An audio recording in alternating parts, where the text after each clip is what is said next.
এটাই পশ্চিমবঙ্গের সবচেয়ে উষ্ণতম শহর। এখানেই পড়ে ভয়ঙ্কর গরম। কি বাঁকুড়া কি পানাগড়, এই শহরের কাছে সবাই ফেল। নাম শুনলে চমকে উঠবেন। তীব্র দাবদাহে পড়ছে গোটা বাংলা। এক ফোঁটা বৃষ্টির দেখা নেই। মারাত্মক গরমে বঙ্গবাসীর হাঁসফাঁস করা অবস্থা। ভোরের আলো ফুটতে না ফুটতেই গায়ে লাগে গরমের তেজ। আর এই গরমে রাজ্যের নদী নালা প্রায় শুকিয়ে যাওয়ার দশা। আচ্ছা, পশ্চিমবঙ্গের বিভিন্ন জায়গাতেই তো গরম পড়ে, কিন্তু আপনাদের নিশ্চয়ই জানতে ইচ্ছে করছে যে পশ্চিমবঙ্গের সবচেয়ে বেশি গরম কোথায় পড়ে।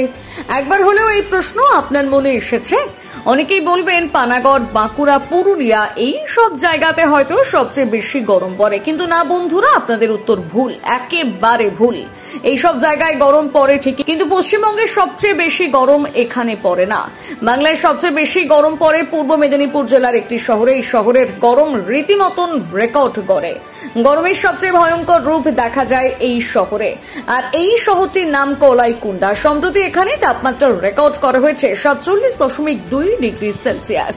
তথ্য সূত্রে জানা গিয়েছে এখনো পর্যন্ত এই পরিমাণ গরম রাজ্যের অন্য কোথাও পড়েনি। আবহাওয়াবিদদের মতে দীর্ঘ 68 বছর পর বাংলায় দ্বিতীয়বার এই রকম গরম পড়েছে। এর আগে 1966 সালের জুলাই মাসে বাংলায় সর্বোচ্চ তাপমাত্রা রেকর্ড হয়েছিল বীরভূমের শান্তিনিকেতনে। তবে উল্লেখযোগ্য বিষয় হলো যে কলাইকুণ্ডার গরম সেই রেকর্ডও ছাপিয়ে গিয়েছে। অত্যাধিক গরমের কারণে এই অঞ্চলের মানুষরাও ভয়ঙ্করভাবে কষ্ট পান। তবে কলাইকুণ্ডা কেবল গরমের জন্য বিখ্যাত নয়, এই স্থানের আরো অনেক তাৎপর্যপূর্ণতা রয়েছে।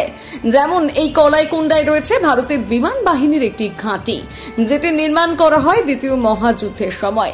দেশের বায়ুসেনার ঘাঁটি হিসেবে এই স্থানের অনেক নামডাক রয়েছে।